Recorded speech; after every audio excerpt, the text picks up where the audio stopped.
Yeah, welcome one, welcome all, ladies and gentlemen. It is the Lion Villain Report. It is Friday, July the 26th, and we are in training camp. And this is the Lions Villain Squad. This show is the Lions Villain Report. We're broadcasting live right now into the Lions Villain Squad Facebook page. We're over 51,000 villains. Go over, follow that page, like, subscribe, all that good stuff. Thank you for liking that, whoever just did that. We're also broadcasting live into the Detroit Lions News Podcast as well as Roku. And thank you to Joe Chap and the boys for allowing us to broadcast into that spot. Our brand new relationship that we have. We're proud of this right here. JC Sports. We're broadcasting into that YouTube page. So make sure you go over and subscribe to JC Sports. They do all the stuff from like Red Wings. They cover all of the sports right there. And here we are. It's Friday. Training camp is in full swing. We actually have news and stuff to talk about. Like, that's right, brother. Hulkamania was running wild, dude. When it comes to Detroit Lions training camp, brother, what you gonna do when the largest arms in the world show up at Lions training camp? Well, maybe it's not the largest arms in the world, but maybe like the top 10 largest arms in the world. That's right, brother. That's right. So what did you think about that? What did you think about having Hulk Hogan? Hulk Hogan shows up at Lions training camp. He cuts a little promo, sits there with Dan Campbell, says he's going to start a tag team with Motor City Dan Campbell. Wouldn't that be big?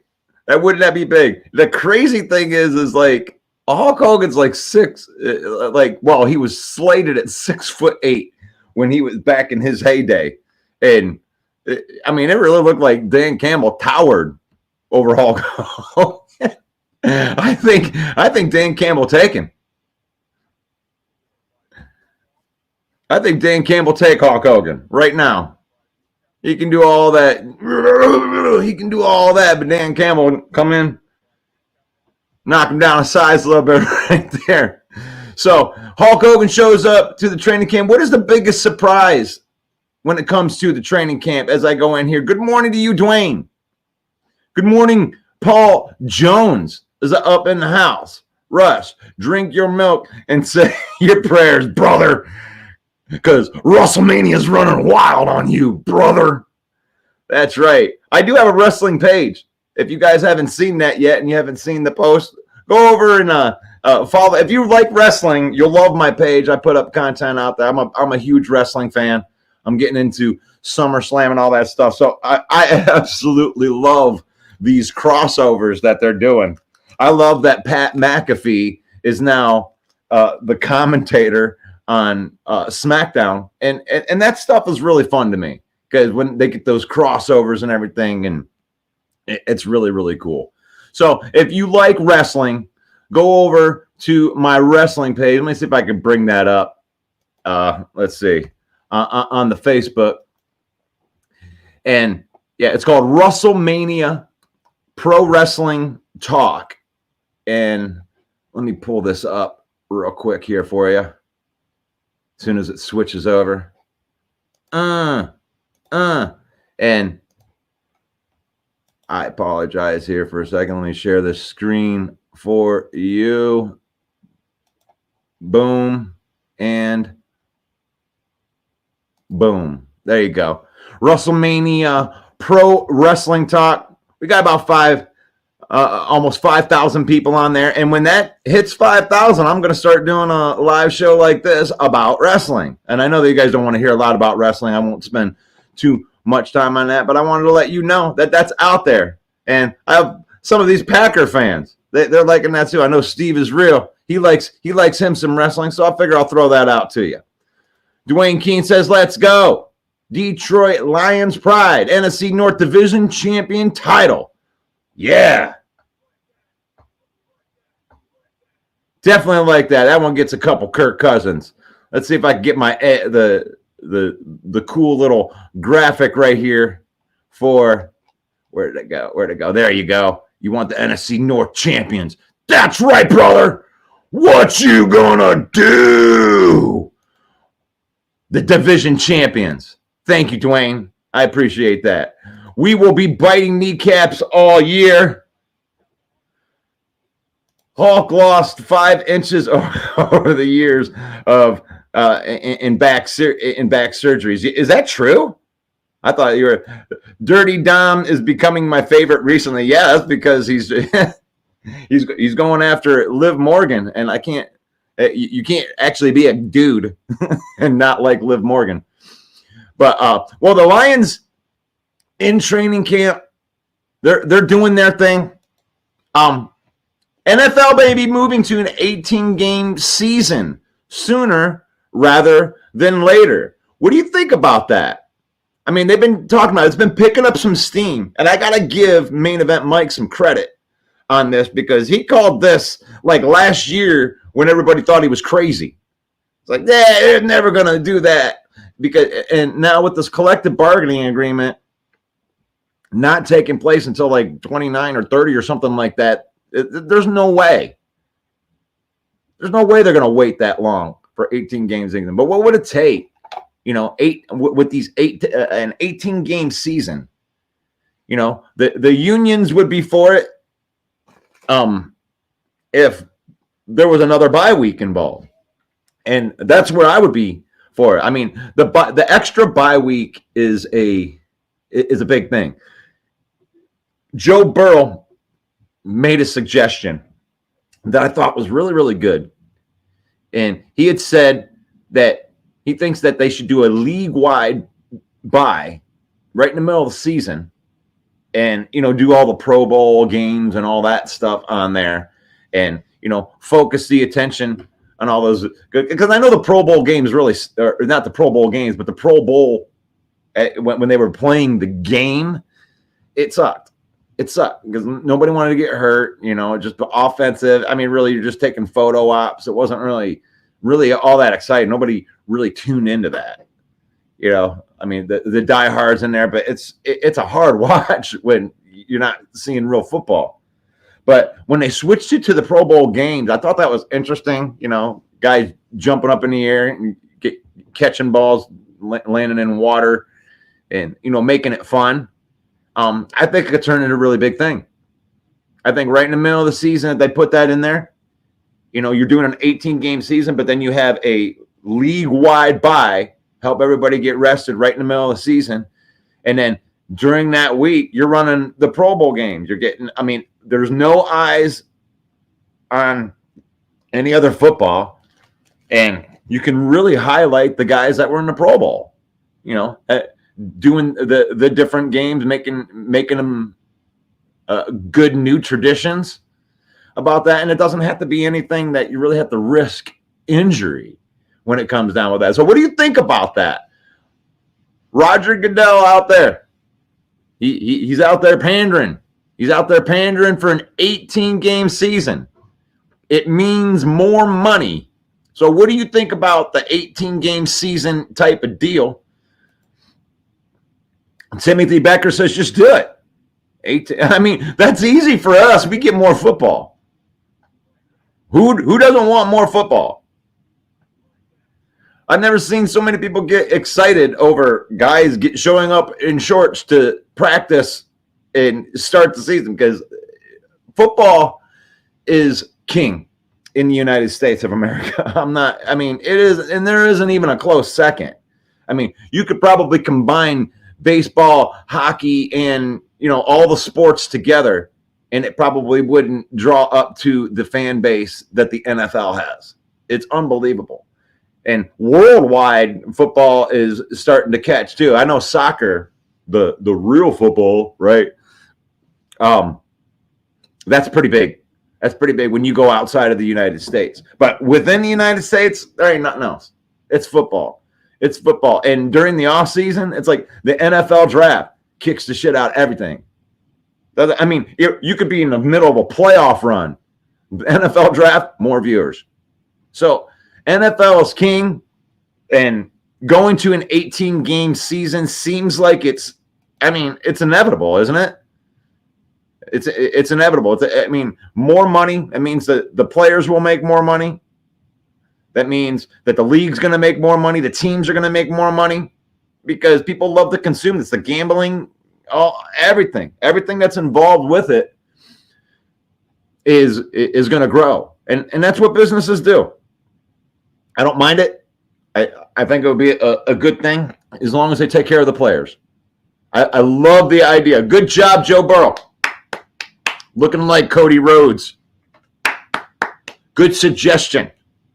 Bye week in the middle. Everybody gets the regular bye week, and you stick one right in the middle, and then you're playing 18 games. Paul Jones in there. 18 games with 2 preseason games. Extended training camp is one of the proposals. That's good too. Only 2 preseason games. Man, I know that we don't like the preseason games, but I know that the coaching and it really does help the guys get ready for the season. And you're trying to figure out roster battles. I don't know if I like shortening the preseason because it does get kind of long in there. The 3 games was feeling pretty good in there. I don't mind the 2 games. That'd be good. I would rather just see them throw another bye in the middle of the season. We can all go 2 weeks without, real football, and that would make it. And Elise, the queen of memes, is in the house. Good morning, Russell Wayne. Good morning, villains. Happy Friday.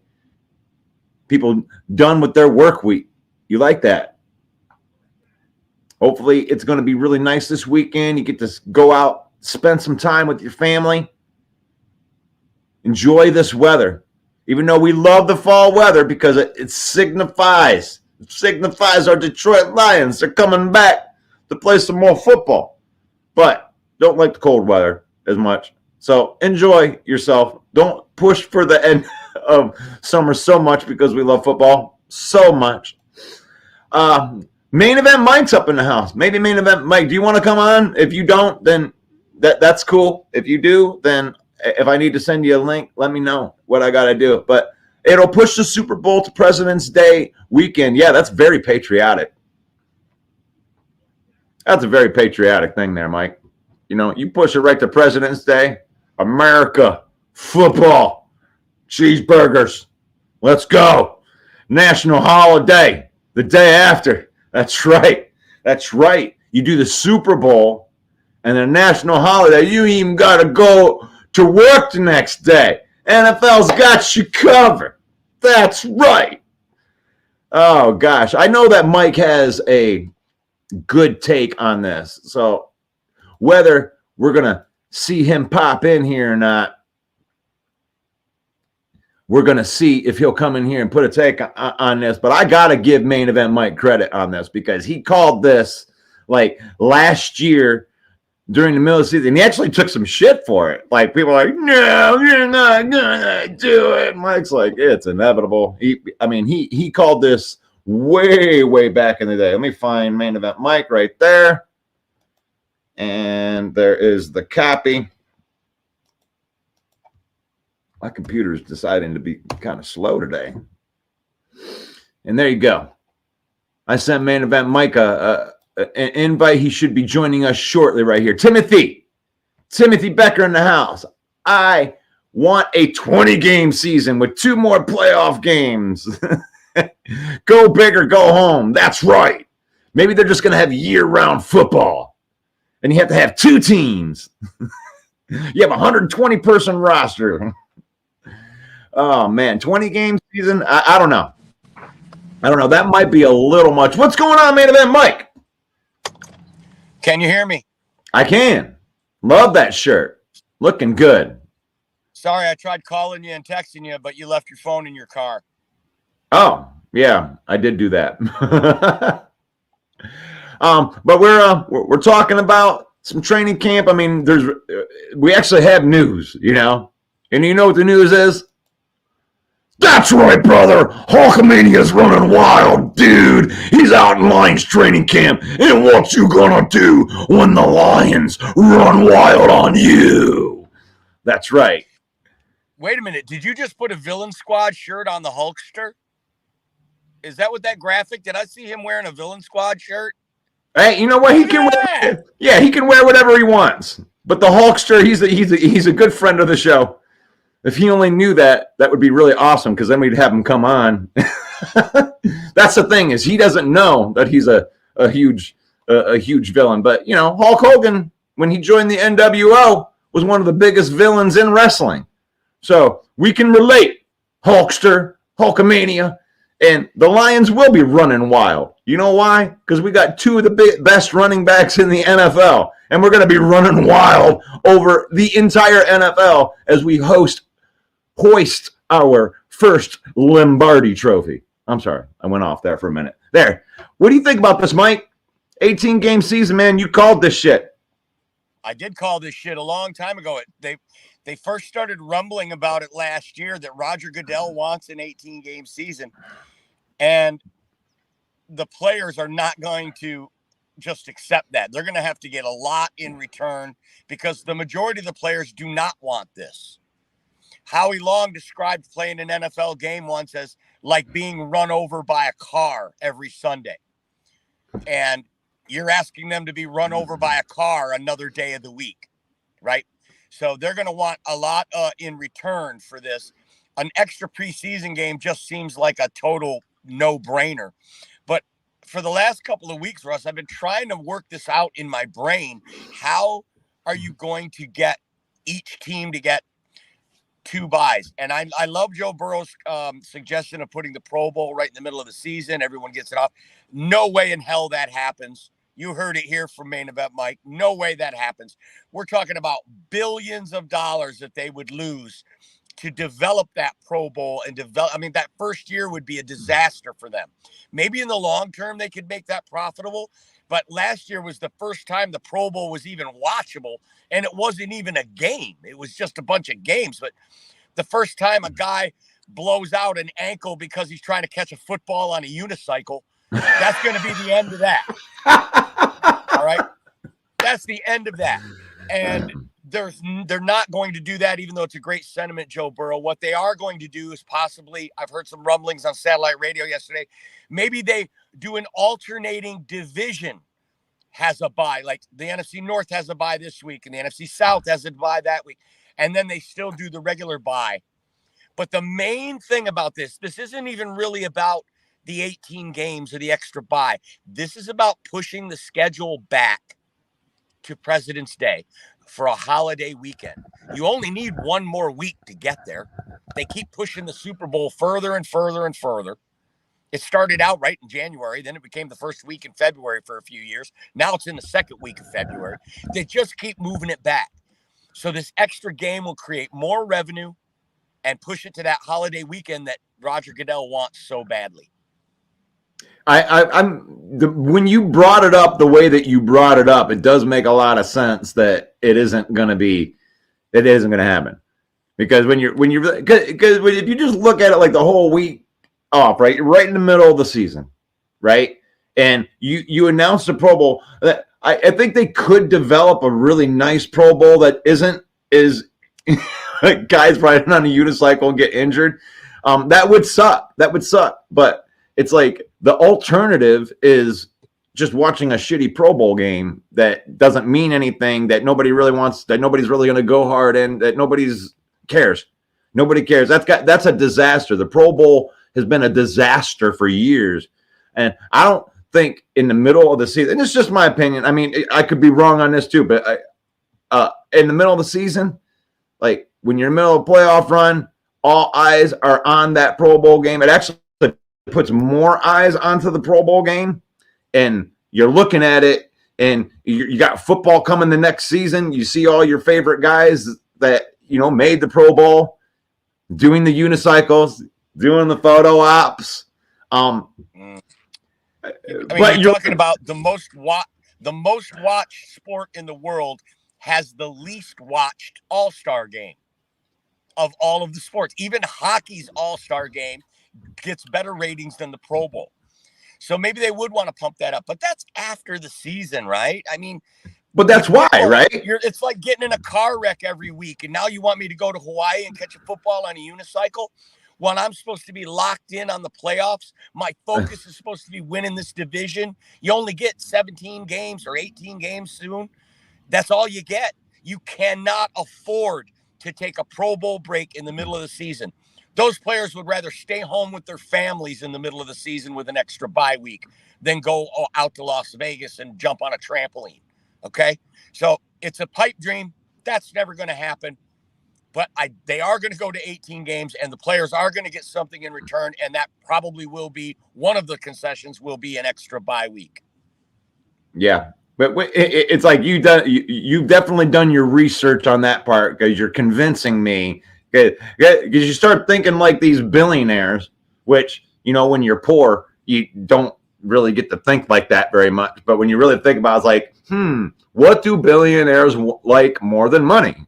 More money. And less money is putting a bye week in the middle of the season during that time. And you make a great point there with guys not being locked in. Like if you take a chance of that veering off and all of a sudden your team is in shambles because you're thinking about this or that, or you fell off the unicycle or whatever happens, that's not going to be good. So what do you think out there? We're talking about the 18-game schedule that Roger Goodell's out there, tooting his horn for. What do you think about that? Paul Jones says that preseason allows guys to get some tape, and that won't happen if we shorten it. That was probably to the comment of the 2-game, cutting back on the preseason 2-game thing. And they do need that. I really do. I think they need to have that time, especially for the young players that are just trying to, learn where the locker room is and the cafeteria is, that type of thing. Good morning, Mike. That's what Paul Jones says. Dwayne Keene says Michael Badgley is out for the season.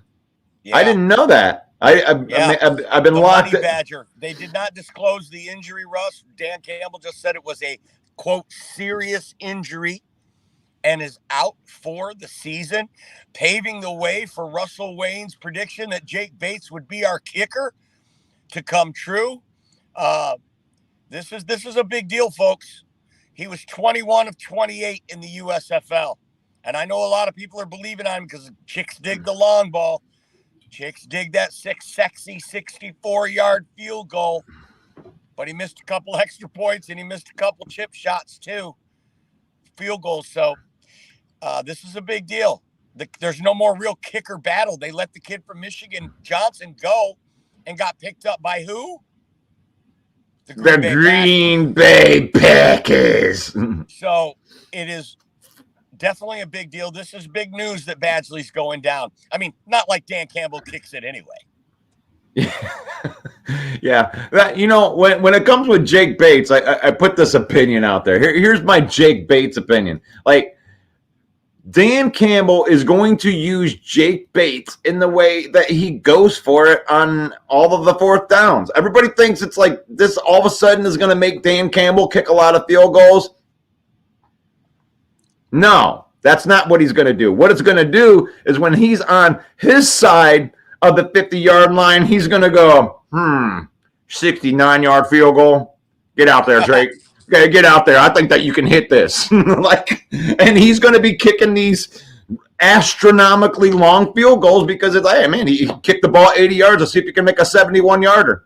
F it, I think that's how he's going to use Jake Bates, and he's still going to be going for it when he gets inside the other team's 50 on astronomical pace. They have built this in, and y'all might think it's stupid for him to go on fourth down. And the only people that think it's stupid are the ones that just want to chime in when it doesn't work. So stop it. Stop it. This is our coach. If you don't like Dan Campbell and you don't like his aggressiveness, then go follow a different team because it's not going to work out good for you for the rest of your life with Dan Campbell here. Another good point about the 18-game season, Russ, is the collective bargaining agreement where the league and the Players Association get together doesn't happen again until 2030. But don't think for a minute that they're going to wait that long to move to 18 games. We will see it before that. They will call a special meeting of the collective bargaining agreement. They'll probably give that a year of lead time. So we might see them set that date this year to convene maybe at the owners meeting next year where they'll vote on it. They are not going to wait another 6 years before Roger Goodell puts this in place. That's just more revenue, which is going to increase his own salary. Yeah, we definitely agree on that part right there. Like, there's zero chance that it's going to go to 2030. No chance. No chance. Oh, man. But thank you for that information, Michael. Sometimes it's like I get locked up in my dungeon making content for this channel, and it's like it's almost like sometimes you miss out on the breaking thing. Did that happen like yesterday? Yeah, last night. Yeah, in the afternoon. But honestly, this was a big deal, right? I mean, this was a big deal. The kicker competition in training camp was going to be a battle that we were going to be. It was right at the top of the battles that we were really going to be watching, right along with the cornerback position. So this is a big deal. I was looking forward to these two kicking it out in camp to see who's going to be the kicker. And I predicted that Michael Badgley was going to win that. And I believe had he not got injured, I still believe he would have won that. He's the more accurate kicker of the two, and that's who I wanted to go into the season with. I don't care about the big leg as much as the accuracy. And now this sets us up for potential game on the line kick to be made by a guy that was 21 of 28 last year in a D league. So I'm worried about that. We'll call it a B league. Yeah, sorry for that. Did I spell it wrong? Is that I think there's an E missing in there. Geley, if I'm not mistaken. Geley? Yeah. Oh, it doesn't matter. Yeah, it don't matter. I was just trying to be slick right there, and then I accidentally put Jake Bates is out for the season for a second. No, just in case you read that and you didn't understand what Mike was saying right there, it's not Jake Bates that's out for the season. It's Michael Badgley that's out for the season, which paves the way for Jake Bates with the bionic foot going to be now the question is, do they bring in another kicker for competition for Bates? I don't know, man. I don't know. I think that there was just something that was like this destiny thing. Like the minute that he kicked a 67-yard field goal or whatever he did in the USFL, like everybody in Detroit goes, that guy. And it was just like a destiny thing, wasn't it? It's like he kicked the entire season over there, and every week we had people on our program. We got to get Jake Bates. We got to sign Jake Bates. Lions ain't going to win a Super Bowl. Let's sign Jake Bates. It's like, okay, Jake Bates it is. So they go. And the Green Bay Packers also wanted Jake Bates. He had a handful of teams that were pursuing him, and he chose the Lions. Yeah, the Green Bay Packers. It's another Green Bay, another victory over the Green Bay Packers. They get so ass hurt over it that they got to come and take our scraps. So they go and claim Turner off of the waiver wires because they're all butthurt because we took the quarterback. A lot of people pointed to the fact that they signed Jake Bates to a 2-year contract. And they kind of pointed to that, indicating that, he was the lead, horse in the clubhouse. But if you look at that contract, Russ, like we did, it is ridiculously cheap. Like He could have got a 1-year deal for cumulatively more money. But to stay here, he got himself a longer term, a little bit more security. But don't read too much into that 2-year contract. This was still an open kicker competition until yesterday. Yeah, he is making $745,000 this year. So let's not really, because I'm looking at the over the cap numbers on him right now, and and in his next year, he's going to make $795,000, which means that even if we were in the middle of the season, you could just cut this contract and it wouldn't hurt the team at all. You could cut him like anybody else. on that 2-year deal, and it's not even going to put a tiny little blemish on our cap room. And over 2 years, you're talking 1.5 million. He could have got that for 1 year if he'd have went somewhere else. Right. So it was very friendly for us. I'm sure that the regime made it very clear that this is an open competition. This is not your job. And from what I've heard from training camp, they were battling it out. Yeah, Michael Badgley, like it blew my mind last year, or that when you brought that up, what his numbers were, because you're like, this guy didn't miss a field goal at all. Like, I know that they only kicked like 4 of them, but he made all 4 of the field goals, and one of them was over 50. So a 54-yarder in a playoff game. So if you're telling me that we have this gigantic hole at kicker before Badgley got injured, I would have been on your side, Mike. No, we don't. Badgley was fine. If anything, Badgley missed a couple extra points too. So that's where your mind gets locked, right? Oh my God, he missed 2 field goals. No, he didn't. He missed 2 extra points. He made all his field goals. Anything that was worth 3 points, he hit. He did miss a couple 1-pointers. Paul Jones says that Pro Bowl should be an NFL versus AFL again, or NFL. That'd be really hard, since some of the AFL is not just the AFC anymore like it used to be. They've mixed and matched them now, so that would be really tough to do. How about this? NFL versus USFL. Oh gosh, it's going to be a bloodbath. It's going to be like the Harlem Globetrotters versus the Washington.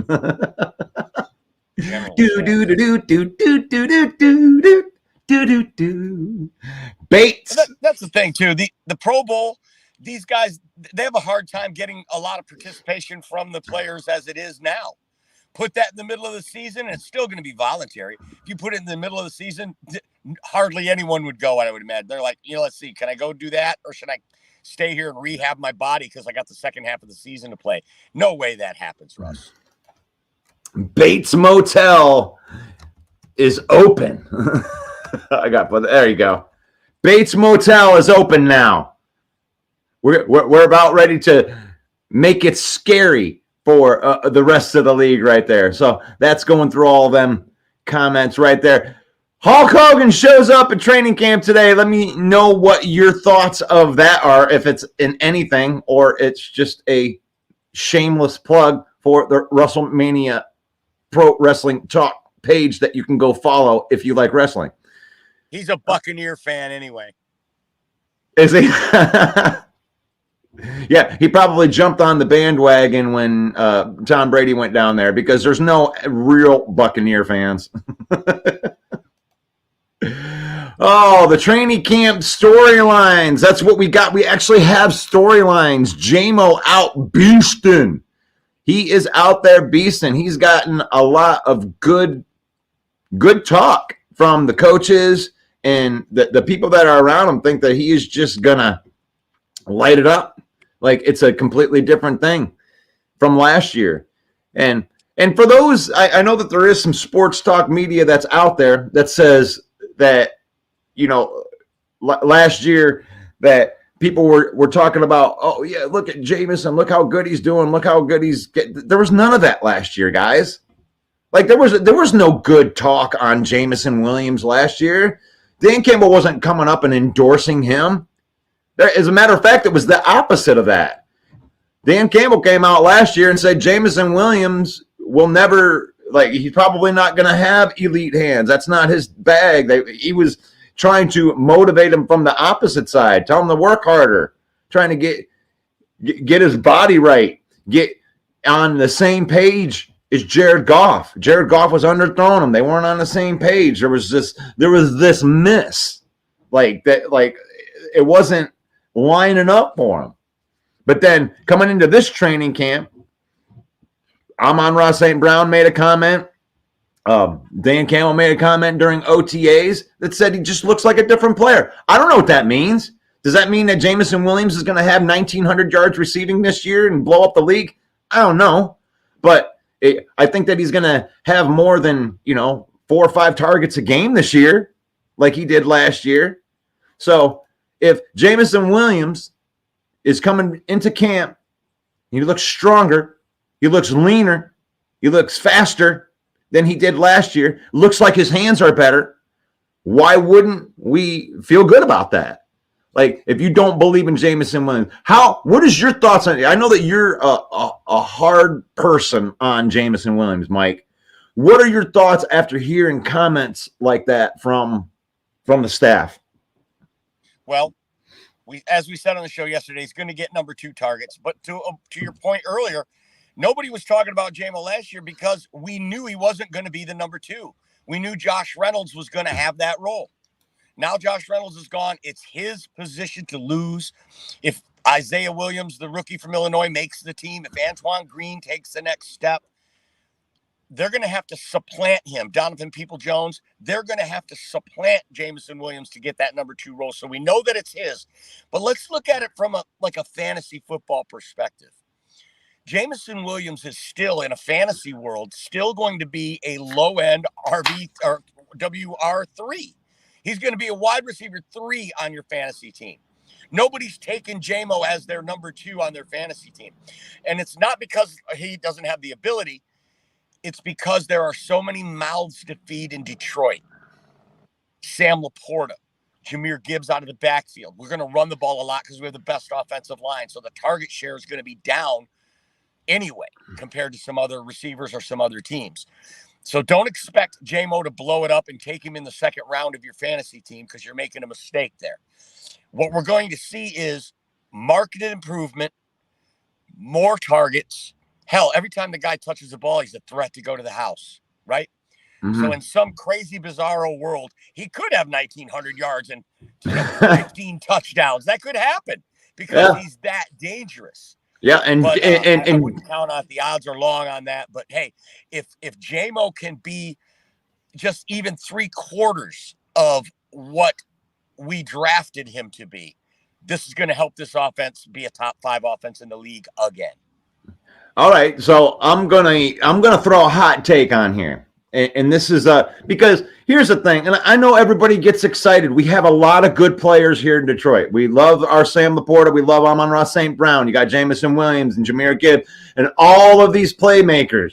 And if everybody lives up to their projections, Jared Goff's going to throw for 11,000 yards this year. And the thing is, you have to be realistic with that. So I think that Jameson Williams is going to have a breakout season this year. I think he's going to get, probably right around 1,000, maybe 1,100 yards. He's not going to do it on a ton of targets. He's not going to do it on 100 catches. He's going to get 1,000 yards on like 60 or 70 balls. He's going to average. He'll probably be in the top. I'll go bold here. I think that Jameson Williams is going to lead the league in yards per reception. Because when they do throw it to him, he's probably going to score because they're going to be looking at all the other people. And the other part of the other hot take that I have, one, Jameson Williams is going to lead the league in yards per catch. The other thing is Sam Laporta, by the stats, is going to regress. He is going to have less production than he did last year because he's a tight. He went off last year for a tight end. Carving up the middle of the field. But the thing is when they start evenly distributing these things, they start giving Gibbs a couple more targets in the passing game. They're starting to bring Jameson Williams up to speed. I think Amon-Ra St. Brown is probably going to duplicate what he just did. And just that's what he is. Right in the middle of the field, he's going to eat you up in the middle of the field and play his role. So I think that Jameson Williams will lead the league in yards per reception, and Sam Laporta will have less production than he did last year, but it's not going to look like he's still going to be regarded as a top 3 tight end in the league. It's just not going to show up on a stat line. I mean, Josh Reynolds only got 3 to 4 targets a game last year. So is that the hole that Jameson is filling? Those 3 to 4 targets a game? Because JMO averaged, 2.5 targets a game last year himself. Yep. So Khalif Raymond only gets 2 or 3 targets a game. And he's good with that. It's like this that's the thing that people aren't really understanding right here is Khalif Raymond is in his role, right? He ain't going to come out there. They're not going to target him 12 times in a game. That's just not what he does. He's the punt returner, and they throw him out there for some gadget plays, and sometimes he just finds himself wide open. I don't think they're going to target him more for that. He's got his role. He's got his niche. They pop. There you go. You get your 2-3 targets a game. Got some things designed to you. You know, Jahmyr Gibbs, he's going to expand the tree. You know, he's going to go out. They're going to be line. I think you're going to see a lot of David Montgomery and Jahmyr Gibbs out there at the same time with Gibbs in the slot. They're going to start using him as that weapon. They drafted him at 11 overall. And Laporta is kind of like just in the middle of that thing. He had to be good last year because we didn't have a bona fide number 2 target. Laporta was it. He ain't going. I don't think that he's going to be the number 2 target. It'd be like 1A, 1B, and 1C when you're thinking about these guys, and they're going to play Jameson Williams like a chess piece, like having an extra queen on the field because they were top 5 offense without him. Put him wherever you want. Line him up against the worst player on the other team and say, "You're my bitch." Yeah. Now, you know. and Sam Laporta didn't just have a good rookie season. He had the most prolific rookie season by a tight end in NFL history. Okay, and that's not sustainable. Really hard to duplicate that. To your point, Russ. I mean, even if those numbers come down a little bit, he could be a Pro Bowl tight end and still lead the league with tight end play and still have a slight regression because that he set the bar so high last year. It wouldn't be a disappointment to see his numbers drop a little, but the team win a couple more games because they're spreading the ball around more. Absolutely. And if he becomes a better blocker and, you know, minus a couple extra yards and receptions, I think that you can make an argument that he could have less stats and actually be a better player. Mm-hmm. So there it is. Throw your that's Jameson Williams. We're talking about Jameson Williams. Is he going to break out? Is he not going to break out? We want to know what you think. Doesn't matter what we think. You know, you can either think I'm full of crap or you're agreeing with it. But Jameson Williams, according to the guys, you know, from the staff and Amon-Ra St. Brown, is he's him. He came into the camp. The smirk. All I need to do, the whole thing that sold me on it was the smirk that came from Amon-Ra St. Brown when he was like, okay, here's James. Actually, I know he's going to. I think Jameson can break out. Actually, I know he's going to break out. And then he had this little smile on his face like, okay. I love what you said, too, about how they're going to use him more. You know, they threatened us last year. They were going to use Jahmyr Gibbs in the slot, but we didn't see it a lot. We saw it some, but not a lot. And I do think that they are going to do that. Amon-Ra St. Brown played 64% of the snaps last year from the slot. I don't think we're going to, I think we're going to see that number come down as they start moving Laporta into the slot. They start moving Jahmyr Gibbs into the slot. We're going to see less slot play from Amon-Ra St. Brown. And a lot of these teams, we hear the term 12 personnel all the time, 12 personnel. That just means 2 tight ends on this field at the same time. And when you line up in 12 personnel, and then you got 2 backs in the backfield, you got 2 guys, Laporta and Gibbs, that can before the snap go in motion and line up in the slot and really confuse defenses, really throw a wrinkle at them. You think it's going to be a run play because you got 12 personnel out there. Then just before the snap, Laporta jumps up, runs over to the slot. Now you've got to adjust. Hike. We caught you off guard. Guess what? We're handing it off to Monty up the gut anyway. Right. So you made all those adjustments for nothing. And that's what football and strategy and good coaching is, right? It's chess, thinking 3 moves ahead, keeping the defense. You hear this term all the time. Keep the defense on their heels. Well, that's what that means. Keep them guessing what you're going to do next. And Ben Johnson is only getting better at that. We saw that last year as this team goes from 3 wins to 9 wins to then 12 wins. Now they've revamped this entire defense. Look, as long as our quarterback stays healthy, 14 wins is reality. Well, I agree. I agree with that. And to me, it's like for the first time as a Lion fan, to me, it's the other teams. Hey, I don't have the burden of proof anymore. I know who my team is.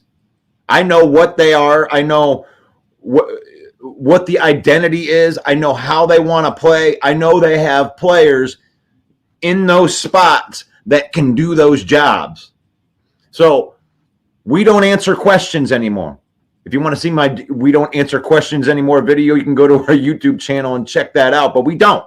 We don't answer questions anymore. You have to answer the questions. What are you going to do to stop our running game? What are you going to do when we throw Laporta and Amon-Ra, St. Brown in the slot, and then we hand the ball up the gut? What are you going to do about that? What are you going to do when the only way that you beat us last year was through the secondary and we replaced 5 players, which are all better than the best player we had from last year? What are you going to do about it? So I'm excited to see if they can answer any of these questions, and I don't think that there's a team in the NFL that can answer my question. Nothing is what you're going to do. Yeah. It says that the Packers can stop the running game. The Packers can't stop the running game. We can stop your running game. Hey, and it's like here's Packer fan. Here's Packer fan last year. Pump the brakes. Pump the brakes. You haven't done it enough yet. Oh, you beat the Packers. What is it? Your Super Bowl? Hey, you haven't beaten Dan Campbell on your own home court in 3 years. And you're out here telling me because you got one victory on Dan Campbell on Thanksgiving last year, we're supposed to take you guys serious. 1 quarter. They really outplayed us 1 quarter in 3 years. 1 quarter you outplayed us in 3 years. You got one victory. Hey, Steve, what is that? Your Super Bowl? You got a Super Bowl, huh? You got your Super Bowl in there. You beat us once. Like, we're going to answer those questions. We're going to answer those questions. You got a touchdown off of throwing the ball, chucking the ball in the air. Jordan Love just throws out, chucks the ball up in the air, and Christian Watson catches it over our weak-ass secondary.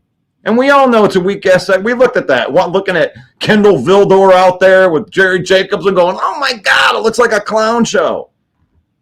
That's what we're going to do is we're going to stop you. And you ain't going to stop our running game. You can't stop the running game. So, J-Mo the man. Cannot wait. Hey, Steve, do you think that J-Mo can open up the running game for us?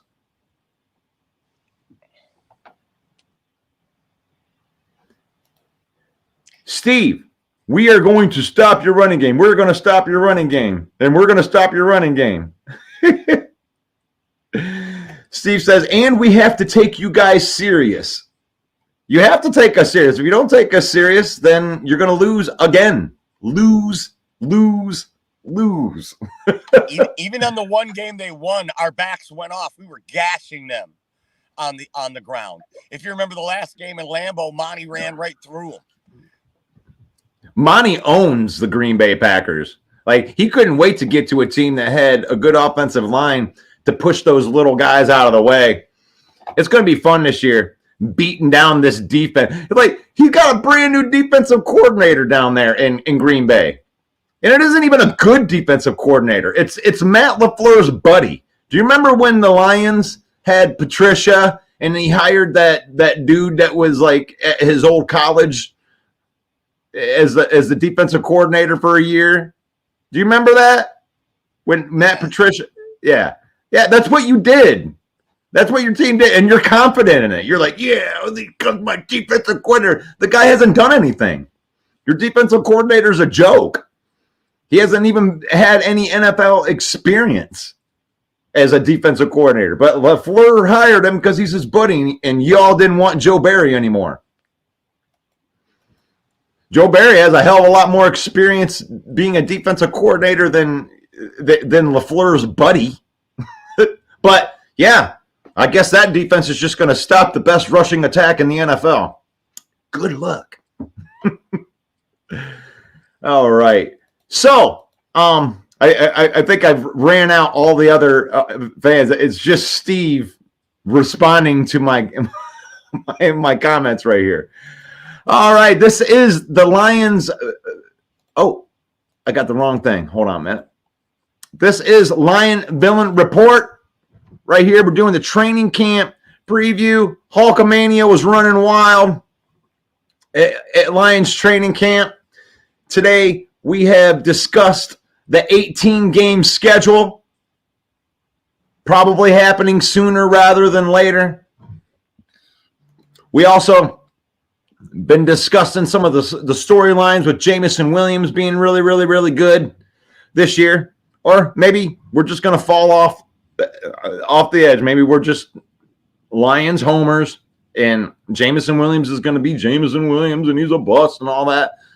We'll have to see. But this is the time. This is the time to start pumping your chest out. It's training camp. We're getting close to the season. And Mike thinks that we could win 13, 14 games. But with the first 5 games looking pretty serious, what do you think the Lions' record's going to be going into the bye, Mike? 4-1. 4-1. Who do you think is going to beat us out of those 5 teams? It'll come in the first 3 games. We're going to beat Seattle and we're going to beat Dallas. Any one of those first 3 could beat us. Even the Arizona Cardinals, they only won 4 games last year, but all three of those 4 games were against playoff teams. And the other team they beat was Seattle, which almost made the playoffs. So they beat good teams, and it's always been tough for the Lions to play in Arizona. I'm not predicting that the Lions lose that game, but I think one of those first 3 they win. I think we're going to go to Dallas and beat the shit out of the Cowboys, and we're not going to let Seattle beat us again. So it's got to be one of those first 3, the Rams, Tampa, or Arizona. I think we lose one of those games. We do have a request, though, in the comments for you to do a Hulk voice. So a Hulk. That's all right. That's right, brother. Let me tell you something, dudes. The Detroit Lions and Dan Campbell and Hulkamania are going to be running wild on you. And I just love that Elise put a villain mask on her avatar. Oh, man. I love everybody in here. I especially love Steve. Steve, you are a very, very good sport.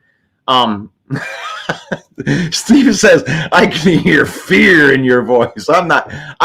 Steve, I'm just being honest with you. The Green Bay Packers do not scare me not one bit. Like, I throw out that we may split out of respect because I just don't want to be a homer. I don't think that we're going to split. I think that we're going to beat your ass twice. We're going to beat your ass in Ford Field, and then we're going to beat your ass in Lambeau, and we're going to make a statement and stick your head underneath the water and say, you're my bitch. We're going to make Green Bay our bitch this year. We're going to give Green Bay a swirly. A green swirly. That just means that I haven't been eating the right stuff. And then you're going to get your face in there. All right. John, we got a new guy in here. John says, what up, y'all? Hold up. You're going a little too far there. Means I ate the wrong stuff and it's green. You're still going to stick your head in it. Maybe just came back in there. Yeah, we're still going to put your head in there. Yeah, you like that green stuff? You like that Gouda? Oh, John, is that Sadrin? I can't even read today. Elise Meme says, Russell, can you do the Hulk voice? You already said that right there. Timothy says, I am still here.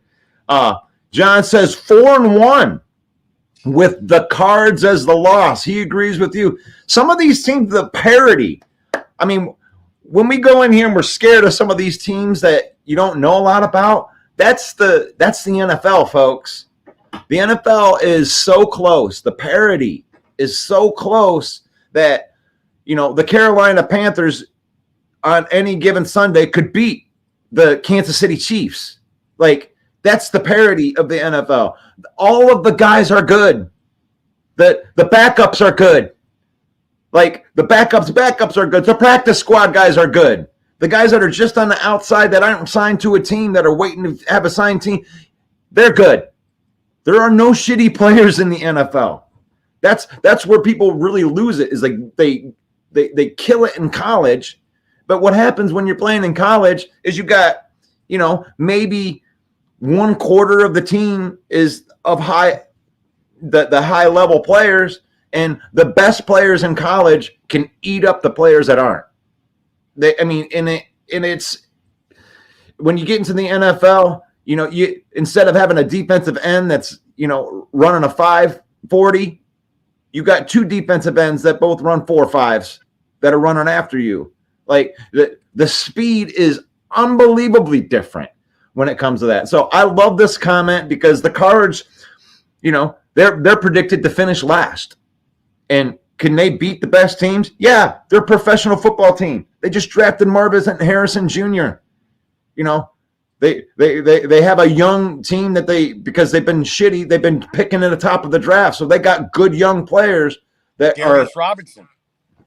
They're ready to make a jump. It's like the teams that it's harder to stay on top than it is to just come out of nowhere. And that's what Dan Campbell's been talking about in training camp the whole time, is like, look, we may have a better team. We may have made it really far last year, but if we don't put the work in, if we don't hit it just as hard as we did last year, we're going to go and be one of the worst teams. And he referenced when he was on the New York Giants, Dan Campbell, they went 12-4 one year and they were feeling all good. They were feeling good about it. Don't worry about it. You take this practice off. Let's do a walkthrough instead. And they finished the next season 7-9 because they didn't have that little extra, right?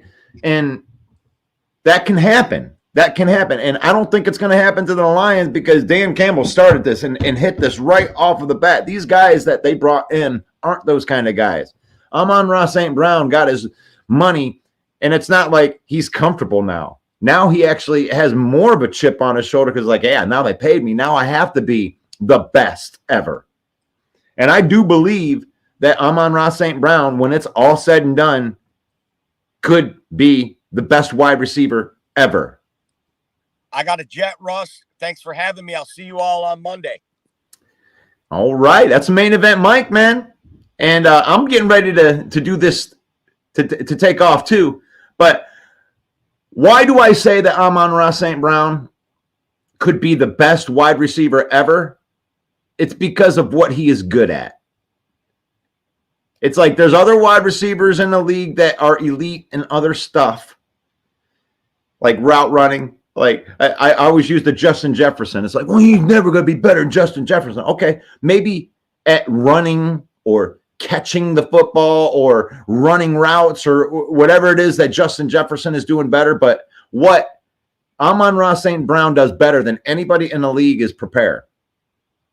His father was, Mr. Olympia, and he brought them up at a very young age to be very, very competitive and to learn how to get incrementally a little bit better every single year. And I don't think that there's another wide receiver in the league that has that work ethic. I think he is special. He is one of one in that area. He's not the best wide receiver in the NFL right now. But with the small increments, 3-4 years down the road, that it's going to be unanimous. People are going to be saying it. Some people are already saying it. And when he prepares, he gets a little bit better. He works on these little tiny nuances that makes him just that 1% better. And he's mastered the art of routine and just a little bit better every single time. Paul Jones says uncanny. Steve's still in here, dude. You are like the best Packer fan ever. The Lions will be a tough matchup. He's laughing at me. I don't mind Packer fans laughing at us. This is our program. We get to homer up on our own program. I already know that you got a bunch of Green Bay Packer programs that are out there. If you want to go and, talk about how great Christian Watson's going to be, it just ain't going to be on here. Ray Brado. What's up? Is that Roy or Ray? Roy says, I looked like Campbell couldn't wait to get away from Hogan. He's got better things to do. Yeah, you know what? It's kind of cool. Hogan's doing the tour. I mean, I'm not into the whole political thing, so please don't show any Democrat or Republican BS on there. I don't buy into any of that stuff. But you know, the thing about Hogan sitting right next to Dan Campbell was like, Dan Campbell's bigger than he is. Like, he thought, when they're thinking the tag team, I'm like, who's going to be the power guy? I actually think it's going to be Dan Campbell's going to be the power guy in that tag team. Jason MC says, hey, good morning, guys. Skull, we got Viking fans in the house. Jason MC, it's good to see you in here. How are you feeling about your Minnesota Vikings? Most of us from the outside here, I think that you guys did what you needed to do as the Vikings. I don't think you're going to be very good this year. You could surprise. You could surprise people, but you're in that transition year. And Quezzy drafting a quarterback, you know, taking a lot of that bad money off of the books. I mean, you did what you could do. You did what you could do, and you got to get through. You got to develop these guys. The division's really, really good. The division's really good. The Vikings might be on the bottom of the division this year, but they made the right moves that I think they can be a competitive team. And you never know. Maybe Brian Flores gets this thing together and they surprise some people. You got a couple of these rookies do better. John says 1 of 4 losses this year. Paul Jones says Texas Bears and Packers I have as losses. All road games we win indoors. Yeah, I would love to see them, Paul, to kind of like curve that whole storyline, because you know I'd like to see them play a lot better outside this year. They don't have as many road games outside, but I don't want to see this team have an Achilles heel. I want to see them be able to get better in all of those spots. Thank you for the comment. John says that the Cards, Titans, Bears, Packers are my losses. Jason MC says, hey, you guys want to let go of any cornerbacks? Yeah, we went off on cornerbacks this offseason, but we got torched. I mean, you want me to give some Minnesota Viking credit right here? Nick Mullins carved up our secondary last year. I mean, can we not let a number 1 receiver get 100 yards, a touchdown, and own our secondary? Like, it's embarrassing to be one of the top leaders in the league in pressures, and you can't get sacks. John says he will be. Steve loves this. See, Steve loves it. He comes on here. He takes it. He likes to dish it out a little bit. This is going to be good. Jonathan says 44 days. 44 days until week 1. I'm loving it. I'm loving it. I loved Hogan from a kid. Let's go. Let's go. That's right, brother. Hulkamania. Hulkamania looks like a midget next to Dan Campbell, dude. What you gonna do when Dan Campbell towers over you? Jonathan, I think that Jake Bates won the kicking job. Oh, man, you don't think that he's getting in there like Nancy Kerrigan, right? Like, Badgley was in there in the locker room just, you know, combing his hair, getting ready to go home. And here comes Jake Bates in the Jake Bates Motel. What? Next thing you know, Jake Bates is the starting kicker for the Detroit Lions. Oh. Elise says that she met Hulk Hogan when she was a kid. How lucky is that? That's awesome. That's awesome. That was back when he was good at wrestling. He was larger than life. He was larger than life.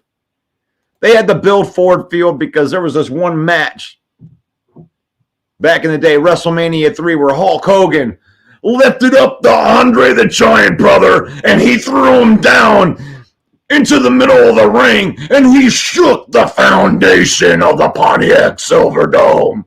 And it was never the same, brother. Yep, he slammed Andre the Giant in the middle of the Pontiac Silverdome. And then they had to build a new stadium because Hulkamania was running wild. And that's what happened, brother. Oh, Jason MC says, I'm super excited. I see us transitioning to 11 wins this year. That is I think that's a reach, man. But you know, I think that this is the time of the year where the hopium is running wild. I mean, I think when it gets closer to the season, I think everybody starts tapering back their expectations back to where it is. But oh, great job, Russell. You like my Hulk Hogan impression? That's right, brother. Oh, I used to love those guys. I loved wrestling so much in the 80s. I used to do all the impressions right there. You remember Ravishing Rick Rude? I'll give you another one right here.